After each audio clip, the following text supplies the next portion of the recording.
Hi, good morning, my dear student. Today we are going to start your class 12th history, chapter 6, Bhakti Sufi tradition.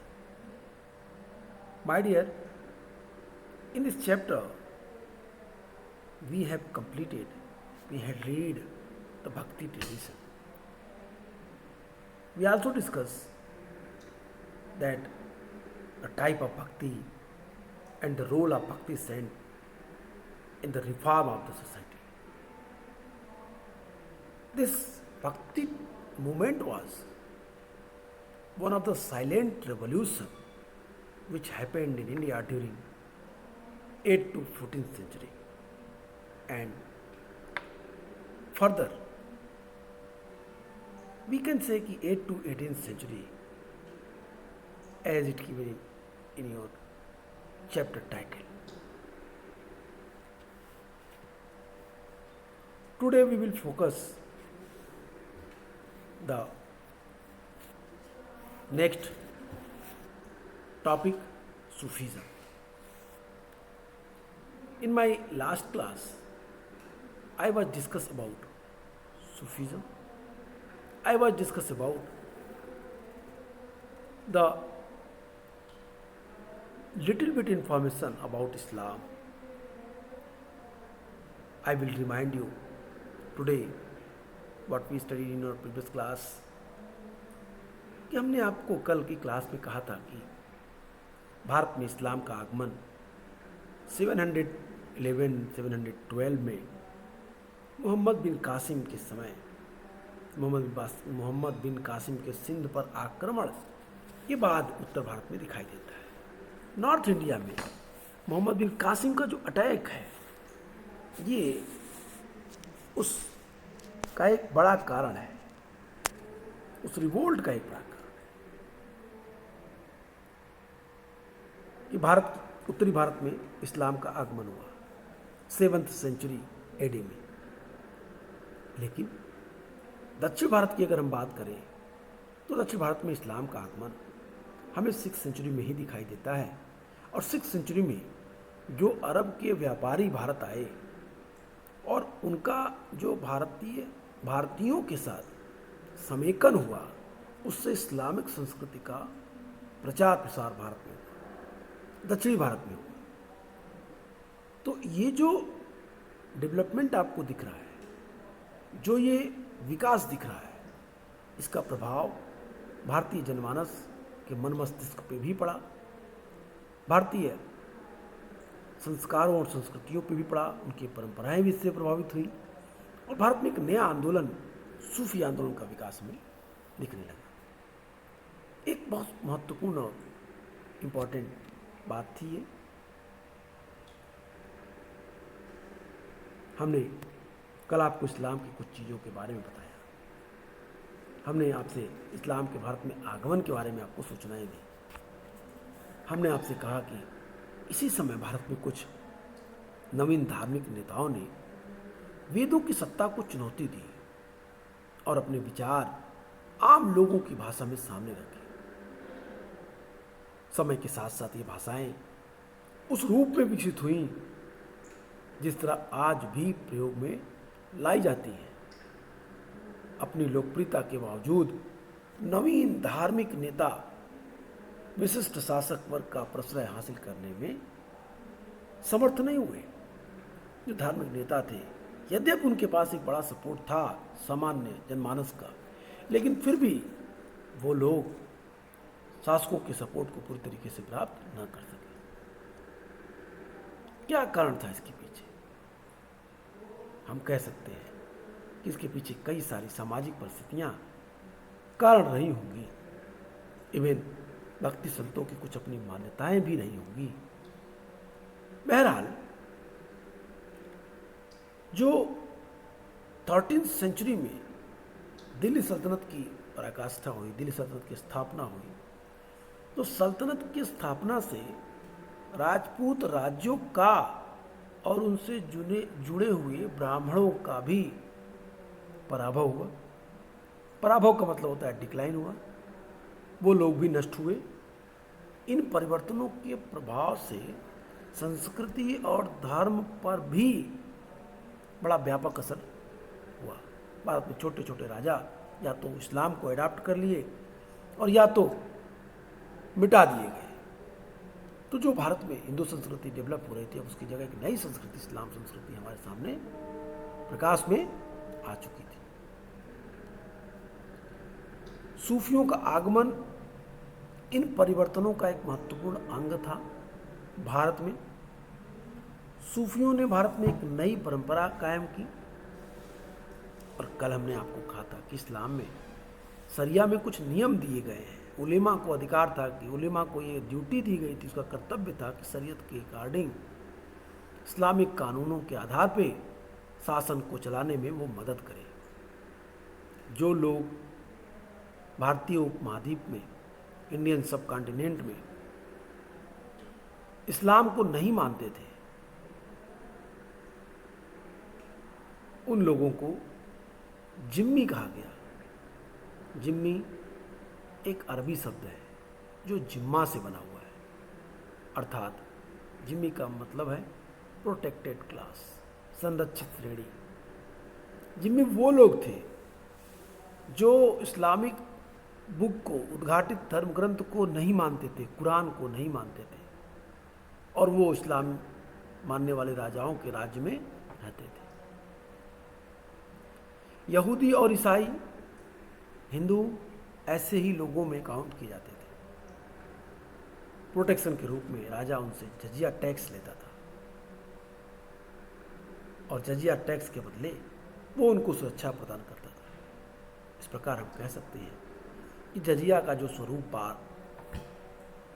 बाद में धार्मिक हो गया, वो पहले एक तरह का सुरक्षा कर के रूप में शुरू की गई व्यवस्था थी। जो लोग इस्लाम नहीं मानते उनकी सुरक्षा के लिए राज्य उनसे एक टैक्स लेता था और वो जजिया थे। लेकिन कालांतर में जजिया एक ऐसा टैक्स हो गया जो इस्लाम धर्म को न मानने वाले दूसरे धर्म के लोगों से लिया जाने लगा। ये धार्मिक टैक्स के रूप में कन्वर्ट हो गया।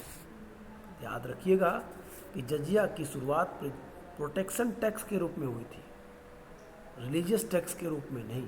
लेकिन बाद में ये क्या हो गया, रिलीजियस टैक्स के रूप में बदल गया। मैंने एक शब्द का प्रयोग किया, सरिया।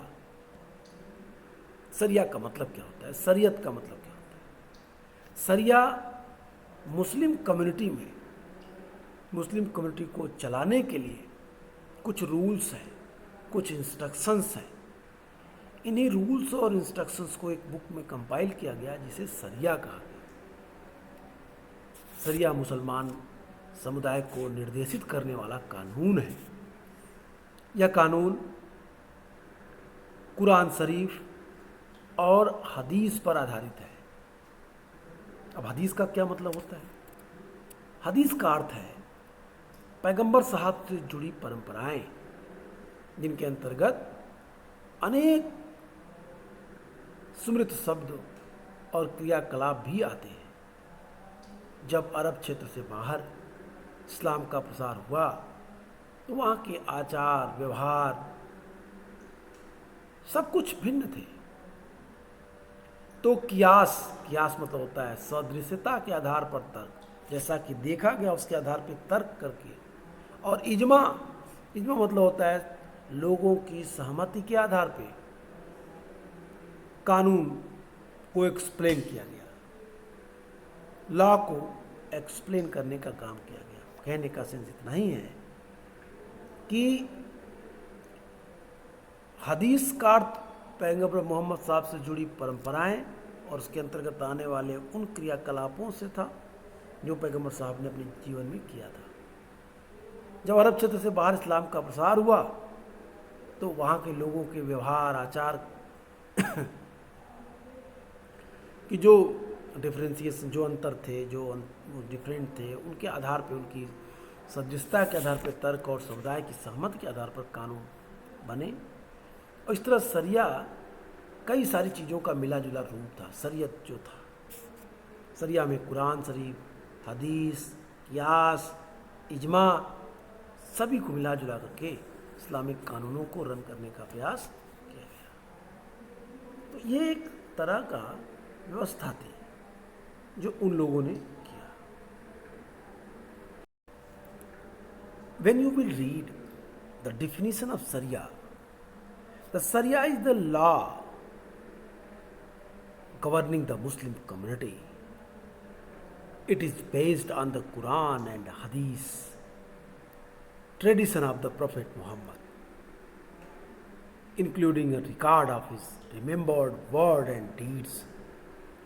With the expansion of Islamic rule outside Arabia, in area where customs and traditions were different, Qiyas, it means reasoning by analog का मतलब साधिस्ता के आधार पर तर्क, एंड इज्मा consensus of the community were recognized as a two other source legislation. Thus the Sharias evolved from the Quran, Hadith, Qiyas and Ijma. That is explained by me. In fact, rulers often adopted fairly flexible policy towards their subject. For instance, several rulers gave land and endowment and granted tax exemptions to Hindu, Jain, Zoroastrian, Christian, Jewish religious institutions, and also expressed the respect and devotion toward non-Muslim leaders. These grants were made by several Mughal rulers including Akbar and Aurangzeb. My dear, I hope you have remembered that what I studied, हमने क्या पढ़ा था, हमने आपको क्या बताया था, वो सारी चीज़ें हम लोगों ने डिस्कस की थी. मैंने आपसे कहा था कि अल्तमस के समय, इल्तुतमिश के समय एक शासक थे, इल्तुतमिश सल्तनत काल के. उनके समय उनके प्रधानमंत्री ने उनको एक सजेशन दिया, एडवाइस की कि भारत जो है वो दारुल हर्ब है, उसे दारुल इस्लाम में कन्वर्ट कर दिया जाए. तो इल्तुतमिश ने उनको एक जवाब दिया. उन्होंने कहा कि हिंदुस्तान अरब नहीं है, हिंदुस्तान की जो कम्युनिटी है उसमें अधिकतर लोग मुस्लिम धर्म को मानने वाले नहीं हैं, इसलिए यहाँ पे हम दारुल हर्ब को दारुल इस्लाम में कन्वर्ट नहीं कर सकते. इसके अलावा बहुत सारे डोनेशंस और गिफ्ट की बात राजाओं ने, जो आपका बुक करता है कि राजाओं ने दिया, मुस्लिम रूलर्स ने दूसरों को दिए. आपके बुक में सोर्स 5 उसका सबसे अच्छा एग्जाम्पल है. और फिगर 6.7 में Mughal paintings depicting emperor Jahangir with a jogi, Jahangir एक जोगी के साथ बैठा है. और साथ ही साथ a church in Khambhat, source 5 अगर पढ़ें आप तो कहता है this is an the except from the फरमान imperial orders issued by Akbar in 1598, where it reached our the imminent and holy notice that we, Padris, father of the Holy Society of Jews, wish to build a house of prayer, church in the city, house of the prayer, church in the city of Khambhat, it means Khambhat in Gujarat. Therefore, and the exalted mandate is being issued that the dignitaries of the city of Khambhat should in no case stand in their way, but should allow them to build a church so that they may engage themselves in their own worship. It is necessary that the order of the emperor should be obeyed in every way. कहता है कि जो 5 है, source 5, उसमें खंभात में गिरजाघर बनवाने का उद्धरण है।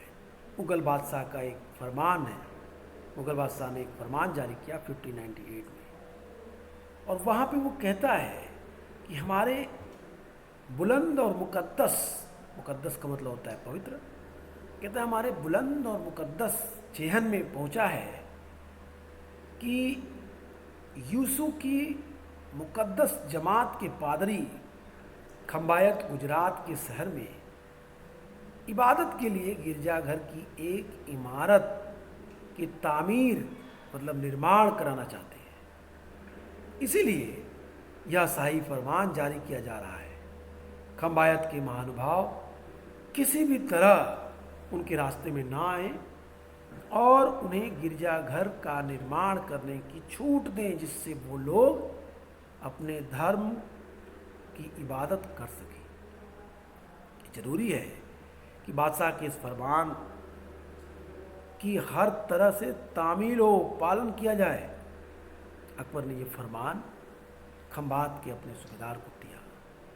उसने कहा कि आप किसी भी तरीके से इनके जो निर्माण है उसमें आप बाधा ना बने, उनकी आप जो चीज़ें हैं उनमें आप इंटरफियर ना करें। ये चीज़ें उन्होंने क्लियर कहा। तो that is what I am saying, on the basis of that you can say that कि Mughal emperor even they were follower of the Muslim but they grants so many aid for the other religious people. For example, here the Badshah Akbar, Emperor Akbar, he proclaimed that the Subedar of Khambayat, it is your responsibility to provide all the facilities for them to make their church. उनके घर को बनाने के लिए आपको छूट दें, सभी प्रकार की सुविधाएं भी दें, उन्हें डिस्टर्ब ना करें। ये चीज़ें वो बातें कह रहे थे। साथ ही साथ एक बात और जो सबसे महत्वपूर्ण है वो ये कि अकबर के साथ साथ औरंगजेब ने भी इस तरह की डिटेल्स दी। अगर आप सोर्स 6 देखें, जहाँ मैंने आपको बात की थी, जहाँ पे जहांगीर एक जोगी के साथ बैठे हैं, वो 6061 और 6062 की एक घटना है। Here is an expert from the letter written by Aurangzeb to जोगी इन 6061 to 62। सोर्स 6 में अभी औरंगजेब की बात कर रहा है। पेंटिंग हमने आपकी देखी, वहाँ पे जहांगीर जोगी के साथ बैठे थे, इधर औरंगजेब भी जोगी के साथ कुछ कर रहा है। कहता है कि यह उद्धरण, ये डिटेल्स जो 6061 6062 में औरंगजेब द्वारा एक जोगी को लिखे गए पत्र का अंश है। उसमें औरंगजेब ने क्या लिखा, कहता है बुलंद मकास शिव मूरत गुरु आनंदनाथ जियो जनाबे मुहत्तरम, श्रद्धेय को मुहत्तरम कहते हैं, जनाबे मुहत्तरम, अमन एक खुशी से हमेशा श्री शिव जियो की पनाह में रहें। पोशाक के लिए वस्त्र और 25,000 रुपये रकम जो भेंट के तौर पर भेजी गई है आप तक पहुंचेगी। जनाब मुहतरम, आप हमें लिख सकते हैं जब भी हमारी मदद की ज़रूरत हो। औरंगजेब ये डिटेल जोगी को लिखता और कहता है कि हम आपको कुछ कपड़े और 25,000 रुपये भेज रहे हैं। आप शिव की जो पूजा करते हैं, अपने लोगों के लिए जो प्रार्थना करते हैं, उसके लिए आपको और भी अगर कोई ज़रूरत होती है तो आप हमें लिख सकते हैं। Here is an export from the letter written by Aurangzeb to a jogi in 6061 6062। The possessor of the sublime station Shivmurti Guru Anandnath जियो, may your reverence remain in peace and happiness ever under the protection of Sri Shivjo. A piece of cloth for the clock and some of the 25 rupees, 25 rupees कहता है 25 रुपये, sorry मैंने आप 25,000 कह दिए, 25 rupees भेजता है, कहता है 25 रुपये मैं आपको भेज रहा हूँ. Which have been sent as an offering will reach your reverence. Your reverence may write to us whenever there is any service which can be dared by us. मैंने आपसे कहा कि जिस तरीके से मुग़ल बादशाह अपने लोगों के लिए काम करते थे, उसी तरह से वो अन्य धर्म के लोगों का भी सम्मान करते थे, वो उन्हें टाइम टू टाइम गिफ्ट देते थे. The popular development. The next topic 5.2 है the popular practice of Islam. ये चीज़ें हमने आपको बताया. पॉपुलर प्रैक्टिस ऑफ इस्लाम, इसमें हम इस्लाम धर्म के बारे में कुछ चीज़ों पे बात करेंगे. यहाँ पे हम ये देखेंगे किस तरीके से इस्लाम धर्म अपने को क्या कर रहा है, ट्रेड कर रहा है. चलिए उन चीज़ों को देखते हैं थोड़ी देर रुक के, और 5.2 में उनको कवर करने का प्रयास करते हैं. माय डियर, 5.2 को अगर आप देखें तो पॉपुलर प्रैक्टिस ऑफ इस्लाम आपको एक टॉपिक मिलेगा. पॉपुलर प्रैक्टिस ऑफ इस्लाम में कुछ चीज़ें आपको पढ़ने को मिलनी है. जैसे इस्लाम आपने क्लास 11th में एक चैप्टर पढ़ा जिसे मैंने आपको पढ़ाया. चैप्टर का नाम था central Islamic land. Central Islamic land में हम लोगों ने इस्लाम के बारे में थोड़ी सूचनाएं, इस्लाम की पूरी हिस्ट्री को जानने का प्रयास किया, उसके एक्सपेंशन को जानने का प्रयास किया, इस्लाम की कुछ स्पेसिफिक क्वालिटीज़ थी उसके बारे में, स्टार्टिंग कैसे हुई, एक्सपेंशन कैसे हुआ, खलीफेट्स क्या थी, अब्बासीद रिवोल्यूशन क्या थी, और फिर क्रूसेड क्या हुआ. इन सभी चीज़ों के बारे में हम लोगों ने पढ़ा था. यहाँ पे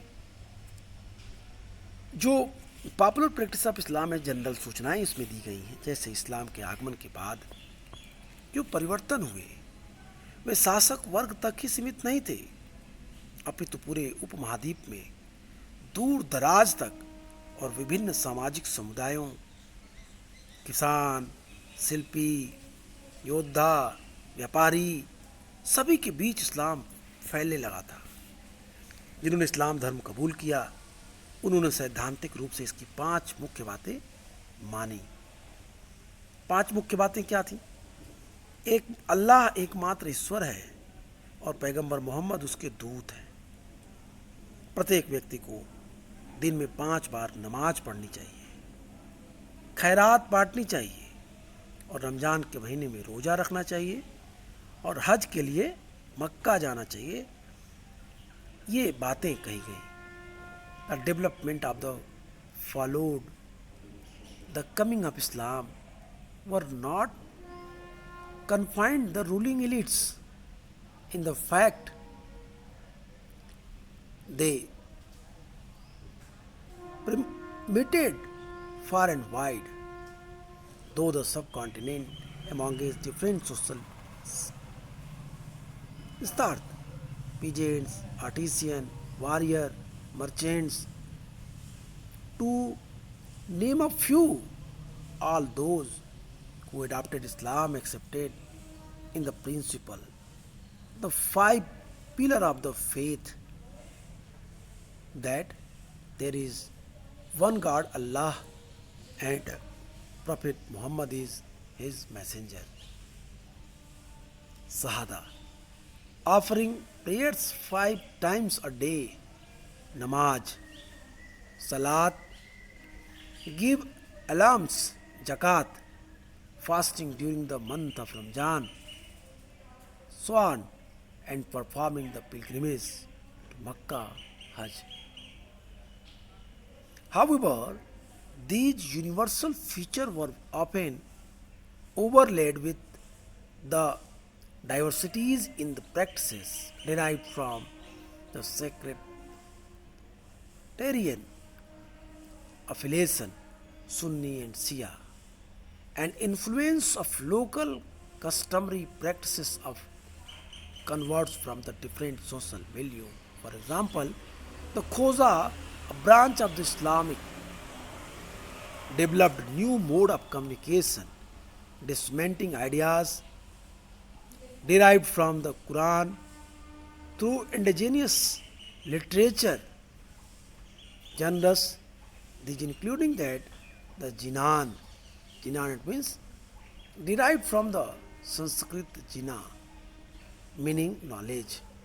Devotional poem in Punjabi, Multani, Sindhi, Kakshi, Hindi and Gujarati, sung in a special rag during daily prayer meetings.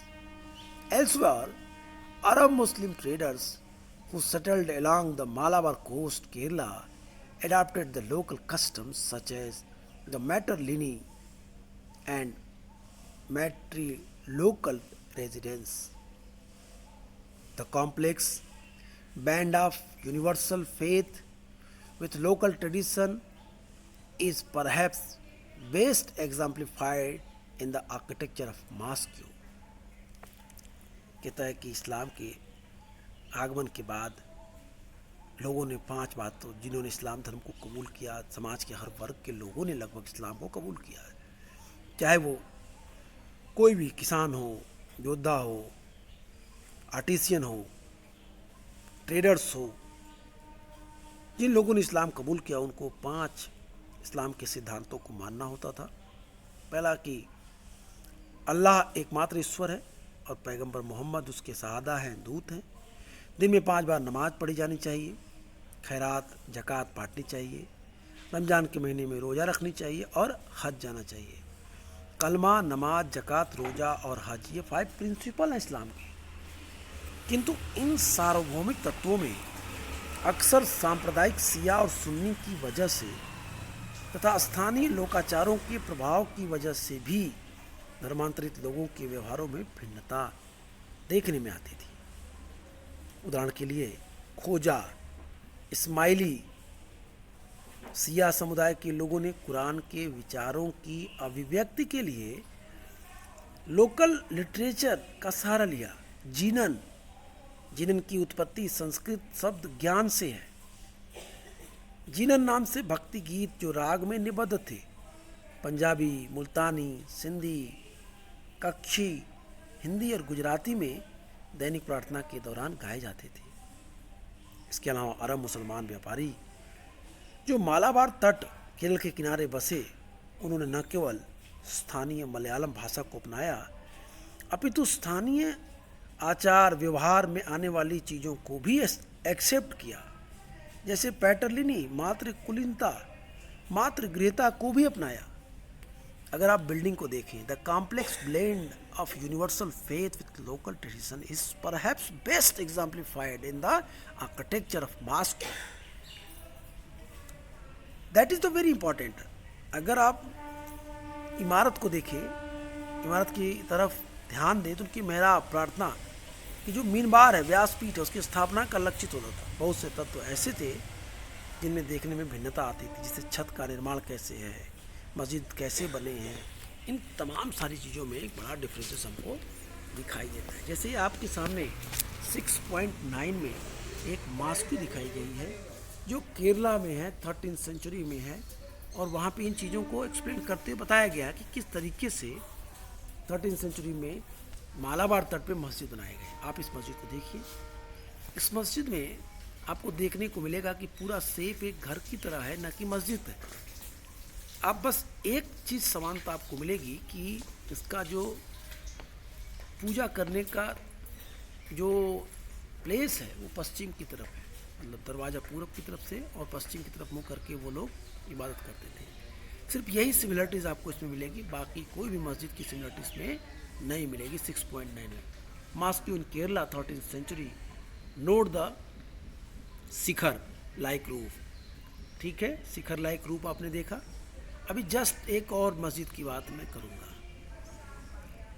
Such as their orientation toward Makkah evident in the placement of mihrab and the mihrab pulpit, however, There are several features that show the variations such as roof and building materials.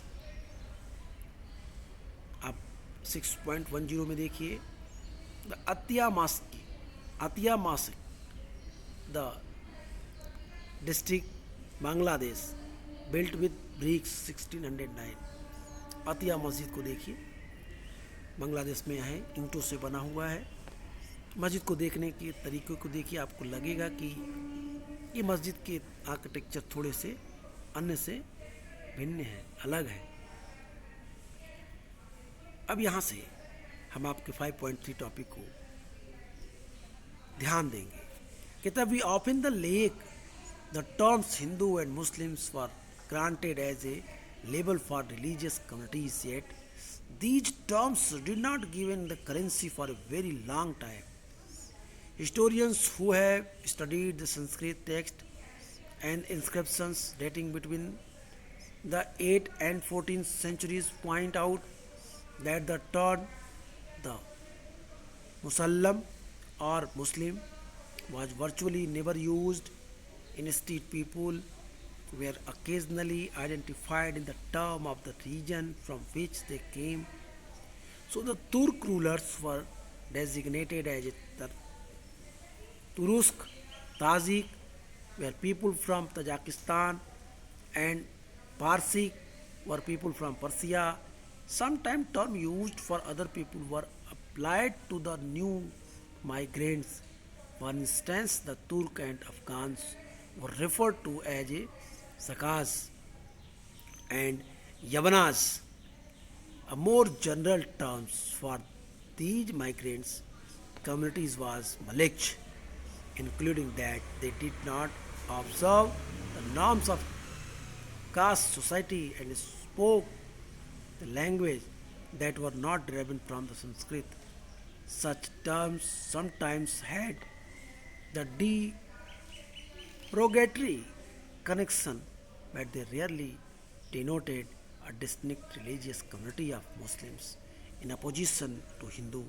And as we saw chapter 5, the term Hindu was used in variety of way, not the necessarily restricted to a religious connection.